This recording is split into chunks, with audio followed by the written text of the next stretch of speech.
Depuis l'aube de l'humanité, l'homme a cartographié les continents, conquis les sommets les plus hauts et même posé le pied sur la poussière grise de la Lune. Nous nous vantons d'être les maîtres de la Terre, mais c'est une illusion. La vérité, c'est que nous vivons simplement sur l'écorce superficielle d'une planète qui ne nous appartient pas. Sous la surface miroitante des vagues se cache un univers parallèle, un monde sans soleil, sans saison et sans pitié. C'est l'océan profond, c'est le dernier grand mystère de notre réalité, une terra incognita, liquide, qui recouvre la majorité de notre globe. Et pourtant, nous en savons moins sur ces planchers que sur la surface de Mars. Descendre ici, c'est voyager dans le temps et l'espace. À 200 mètres, la lumière du soleil capitule. Le bleu royal cède la place au Twilight Zone, le crépuscule éternel. À 1000 mètres, nous franchissons le seuil de la zone de minuit. Ici, l'obscurité est absolue. C'est un noir si dense, si épais, qu'il semble avoir une texture physique. C'est un monde d'encre où la nuit dure depuis des millions d'années. Mais le véritable gardien de ce royaume n'est pas l'obscurité, c'est la pression. L'eau possède un poids terrifiant. Ici, dans les profondeurs, l'océan pèse de tout son corps sur chaque centimètre carré de matière. C'est une force invisible et écrasante, capable de réduire un sous-marin en acier à l'état de feuilles de papier froissées.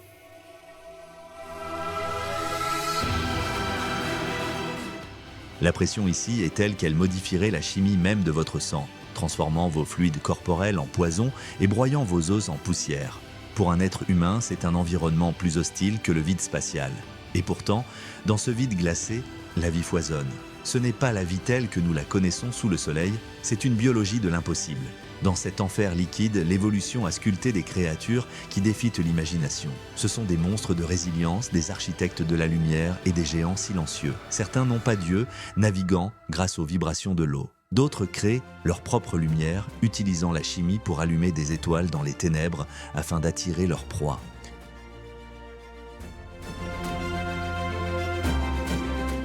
Ils sont gélatineux, transparents, armés de dents en aiguille et de mâchoires extensibles. Dans l'heure qui vient, nous allons quitter la sécurité de la surface.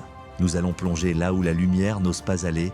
Nous suivrons le plus grand plongeur de l'histoire dans sa quête d'oxygène et de chair. Nous ferons face à la légende vivante, le Kraken, qui hante les cauchemars des marins depuis l'Antiquité. Nous découvrirons le piège vivant qui chasse avec une lanterne et le vampire qui se nourrit de la mort elle-même. Oubliez ce que vous savez sur la nature. En bas, dans le silence et le froid, les règles sont différentes. Notre voyage commence à la surface, sous le soleil, là où les vagues dansent. Ici, flottant comme un monolithe de pierre grise, repose le plus grand carnivore que la Terre ait jamais porté. C'est le grand cachalot. Dans les récits anciens, on l'appelait le Léviathan, la bête biblique capable d'avaler les prophètes. De loin, il ressemble à une île vivante, une masse de 50 tonnes qui semble dormir. Mais il ne dort pas, il se prépare. Contrairement aux poissons qui sont nés de l'eau, le cachalot est un mammifère, c'est un être de sang chaud et de poumons, un cousin lointain qui a choisi, il y a des millions d'années, de retourner vers la mer. Pour survivre là où nous allons, il doit accomplir un rituel physiologique complexe. Il hyperventile. Il charge son sang et ses muscles d'oxygène, transformant son corps immense en une bouteille de plongée vivante. Puis, dans un mouvement d'une grâce absolue, il cambre le dos, dresse sa queue majestueuse vers le ciel, comme un dernier salut au soleil, et disparaît. La descente est une chute libre vertigineuse. Passé les premiers 100 mètres, le cachalot cesse de nager. Il se laisse couler, glissant vers le fond comme une pierre pour économiser la moindre étincelle d'énergie. À mesure qu'il s'enfonce, la pression augmente de façon exponentielle. Pour un être humain, ce serait la mort assurée par écrasement. Mais le cachalot possède une adaptation anatomique miraculeuse, sa cage thoracique est flexible. Au lieu de résister à la pression, il permet à ses côtes de se plier et à ses poumons de s'effondrer complètement sur eux-mêmes. En vidant l'air, il évite l'accumulation d'azote fatale qui cause l'ivresse des profondeurs. Il devient une créature dense, solide, invulnérable à l'étau de l'eau. Il navigue maintenant dans le noir absolu. Ses yeux, bien que fonctionnels, sont inutiles ici. Pourtant, il voit tout. Sa tête est une énigme de l'évolution. Elle représente un tiers de la longueur totale de son corps. À l'intérieur de ce crâne colossal ne se trouve pas seulement un cerveau, mais un organe gigantesque rempli d'une substance huileuse et cireuse, le spermacétie. Les baleiniers du 19e siècle croyaient à tort qu'il s'agissait de la semence de l'animal, d'où son nom. En réalité, c'est une lentille acoustique. C'est l'instrument de sonar le plus puissant du règne animal. Le cachalot génère des clics sonores en propulsant de l'air à travers ses fosses nasales. Ce son traverse l'huile, se répercute contre le crâne et est projeté vers l'avant en un faisceau concentré. C'est un son d'une violence inouïe. On estime qu'il peut atteindre 230 décibels. C'est suffisant pour faire vibrer un corps humain jusqu'à la rupture des tissus. Dans les abysses, ce n'est pas seulement un moyen de repérage, c'est une arme de choc. Certains scientifiques pensent que l'intensité sonore est telle qu'elle peut étourdir, voire tuer, des proies à distance, les figeant sur place avant même que la mâchoire ne se referme. Et quelle mâchoire ? C'est un piège étroit, garni de 50 dents coniques, chacune pesant 1 kg. L'ivoire de ces dents ne sert pas à mâcher, mais à saisir, car le cachalot n'est pas ici pour le tourisme. Il est en guerre, il cherche un adversaire à sa mesure, le seul être capable de le nourrir, les calmars géants.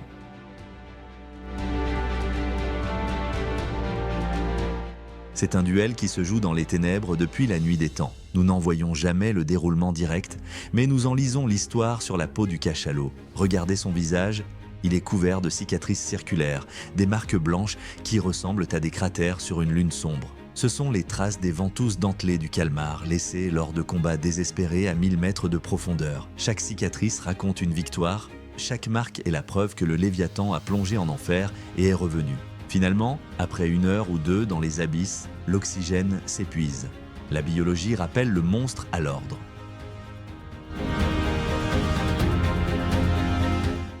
Il doit remonter, l'ascension est lente, calculée. Lorsqu'il brise enfin la surface, il expulse l'air vicié dans un jet de vapeur explosif, un geyser qui signale son retour au monde des vivants. Il respire, il récupère. Pour nous, la surface est notre maison. Pour le cachalot, ce n'est qu'une station de repos, une brève inspiration avant de retourner dans son véritable royaume, le silence éternel du fond des mers. Nous laissons derrière nous le fracas des titans pour nous enfoncer plus avant dans le véritable silence. Nous franchissons les portes de la zone bathypélagique, le cœur glacé de l'océan. Ici, la pression est une divinité écrasante et l'obscurité est une constante universelle.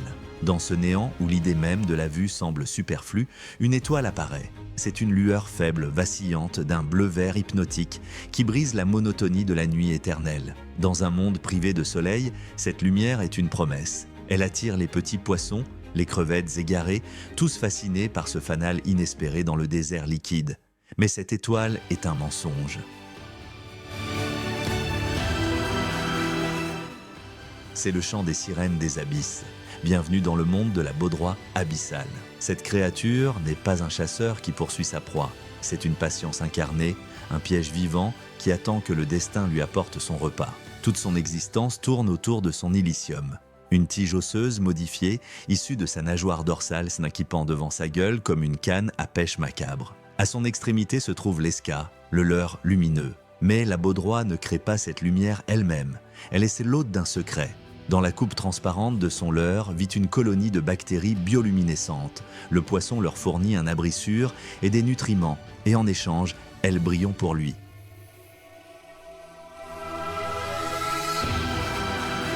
C'est un pacte symbiotique forgé dans les ténèbres, une alliance entre le monstre et le microbe pour tromper la faim. La baudroie elle-même est une vision de cauchemar. Son corps est souvent une masse flasque, noire ou rouge sombre, couverte de verrues et d'épines, conçue pour absorber la lumière et se fondre dans le néant. Sa gueule est une caverne disproportionnée qui domine son visage. Ses dents ne sont pas faites pour mâcher, ce sont de longues aiguilles translucides, articulées pour se replier vers l'intérieur permettant à la proie de glisser facilement dans le gosier, mais se bloquant vers l'extérieur pour empêcher toute retraite. Ce ne sont pas des dents, ce sont les barreaux d'une prison.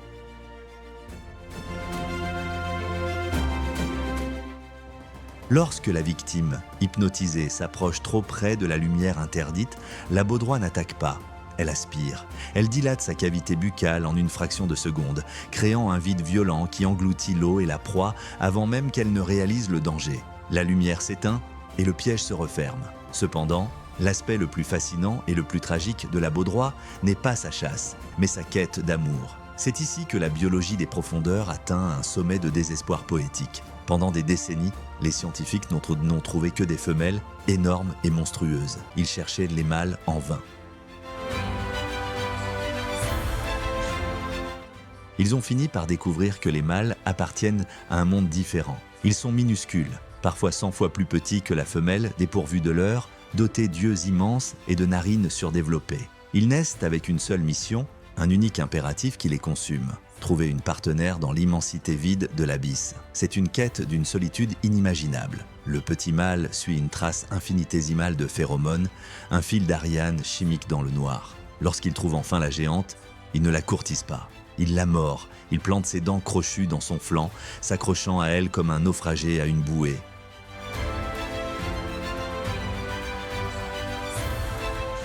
Puis, une alchimie étrange se produit. Une enzyme estélibérine dissolvant la peau de sa bouche et celle du corps de la femelle. Leurs tissus fusionnent, leur système sanguin se connecte. Il ne fait plus qu'un avec elle, n'ayant plus besoin de chercher, ses yeux s'atrophient. Ses nageoires tombent, ses organes internes disparaissent, sauf ceux nécessaires liés à la reproduction.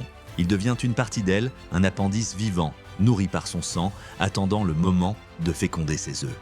Une seule femelle peut porter plusieurs de ces mâles fantômes, fusionnés à son corps comme des trophées vivants d'une union désespérée. C'est une stratégie de survie née de la nécessité absolue. Dans un monde si vaste et si vide, où rencontrer un partenaire est un miracle statistique, on ne lâche jamais. La Baudroie est la preuve qu'ici-bas, pour survivre, il faut parfois sacrifier son individualité même, une étreinte éternelle dans le froid absolu.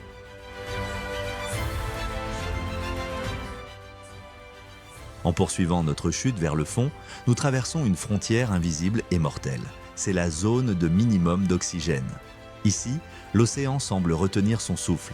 La saturation en oxygène chute drastiquement, rendant l'eau irrespirable pour la grande majorité des prédateurs actifs. C'est une zone morte, un purgatoire liquide, où la vie, théoriquement, ne devrait pas pouvoir brûler son feu intérieur. Pourtant, dans ce désert asphyxiant, une créature dérive, suspendue dans le temps.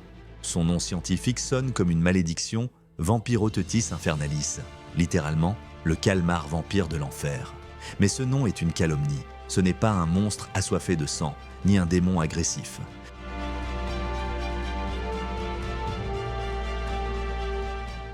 C'est une relique vivante, un aristocrate déchu d'une lignée disparue avant même que les dinosaures ne marchent sur Terre. Il n'est ni un calmar, ni une pieuvre, il est l'unique survivant de son propre ordre, une capsule temporelle biologique qui a traversé les extinctions de masse en se cachant là où personne d'autre ne voulait aller. À la lumière des submersibles, il apparaît comme une apparition de velours. Sa peau n'est pas écailleuse mais douce, d'une couleur rouille profonde ou noire, conçue pour disparaître dans l'obscurité. Ses 8 bras sont reliés par une cape de peau, lui donnant l'allure d'un fantôme drapé dans un manteau ancien.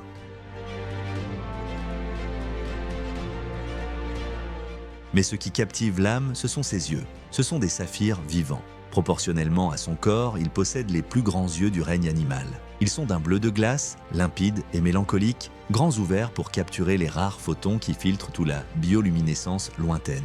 Il ne regarde pas le monde avec agressivité, mais avec une curiosité passive, témoin silencieux de millions d'années d'histoire océanique. Sa survie dans la zone d'asphyxie tient du miracle métabolique. Le vampire des abysses vit sa vie au ralenti absolu. C'est le maître du yoga des profondeurs. Il ne nage pas, il flotte, ayant ajusté sa densité pour être parfaitement neutre dans l'eau.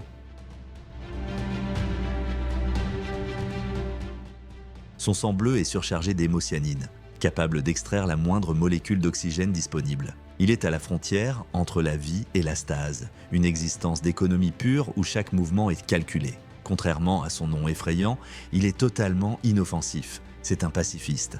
Lorsqu'il est menacé, il ne contre-attaque pas. Il exécute une danse étrange, la posture de l'ananas. Il retrousse sa cape par-dessus sa tête, s'enveloppant lui-même pour exposer l'intérieur de ses bras, hérissés d'épines sur le charnu appelé cire. Il se transforme en une boule épineuse pour décourager l'agresseur. Si cela ne suffit pas, il refuse d'utiliser l'encre traditionnelle qui serait inutile dans le noir.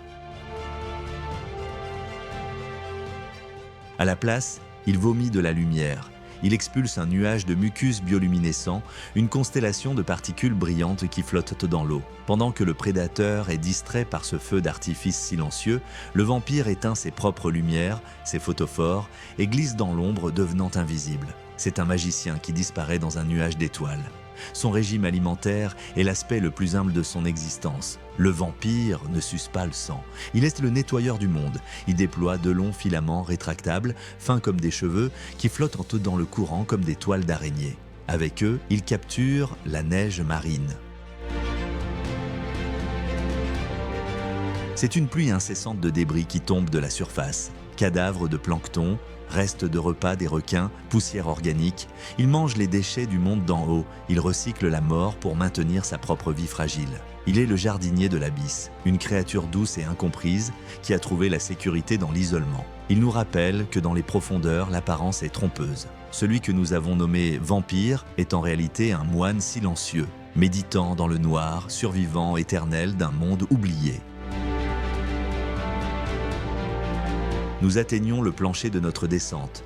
Nous dérivons le long des flancs de montagnes sous-marines, là où la pression est absolue et le silence total. Dans ce paysage lunaire, une silhouette émerge de l'ombre. Elle ne ressemble pas à un animal moderne, elle ressemble à une erreur, une ébauche que la nature aurait oublié de terminer. C'est le requin lutin. Il est le dernier héritier de la famille des Mitsukuridae, une lignée vieille de 125 millions d'années. Il nageait déjà dans ces eaux noires, alors que les dinosaures régnaient sur la terre ferme. Il a survécu aux météorites, aux glaciations et aux bouleversements tectoniques, restant inchangé, spectre errant dans le sous-sol de l'histoire.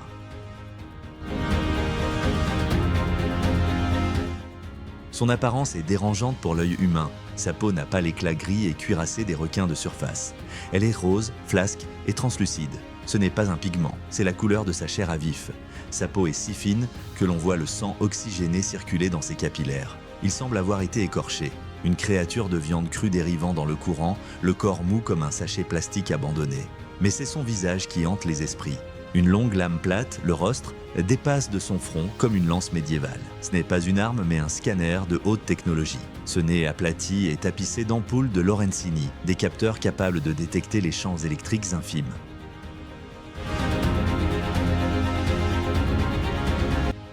Dans le noir complet, il ne cherche pas sa proie avec les yeux. Il sent le battement de cœur d'un crabe ou la contraction musculaire d'un poisson enfoui dans la vase. Et puis, il y a la mâchoire. Au repos, il semble avoir une dentition désordonnée, presque grotesque. Mais lorsqu'il détecte une proie, une transformation digne d'un film de science-fiction se produit.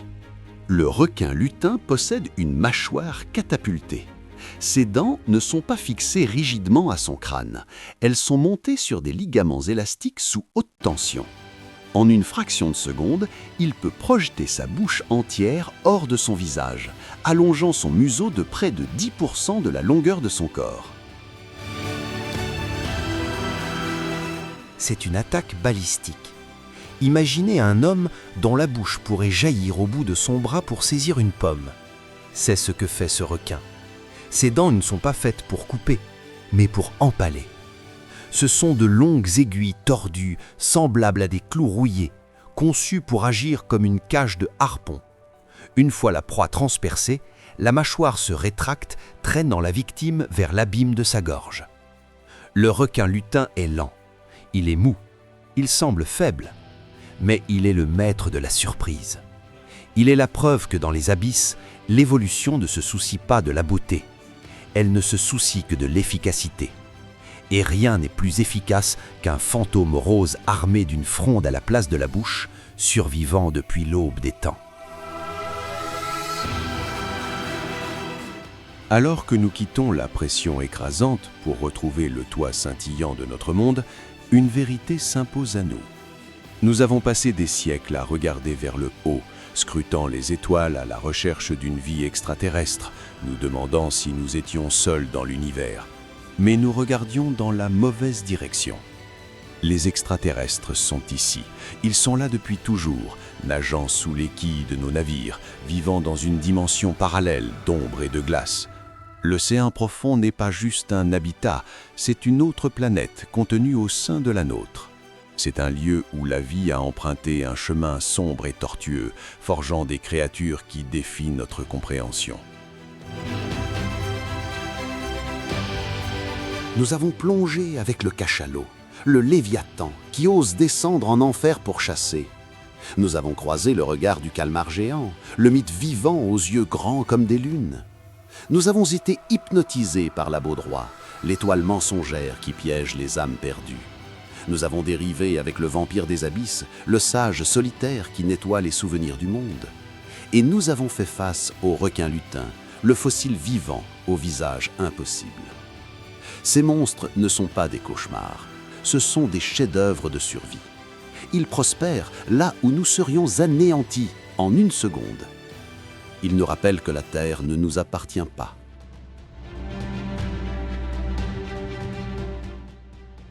Nous vivons sur l'écorce fine et ensoleillée d'un monde qui est majoritairement noir, majoritairement froid et majoritairement inconnu. L'abysse est le vrai visage de notre planète, et il nous observe, attendant dans le froid. Si cette plongée dans l'inconnu vous a fasciné, effrayé, ou simplement fait réaliser l'immensité de ce que nous ignorons, rejoignez notre expédition. L'océan est profond et il reste des milliers de secrets à découvrir. Cliquez sur le bouton « J'aime » pour soutenir l'exploration de l'invisible. Abonnez-vous et activez la cloche pour être du voyage lors de notre prochaine descente. Et dites-nous dans les commentaires laquelle de ces créatures des profondeurs vous a le plus marqué.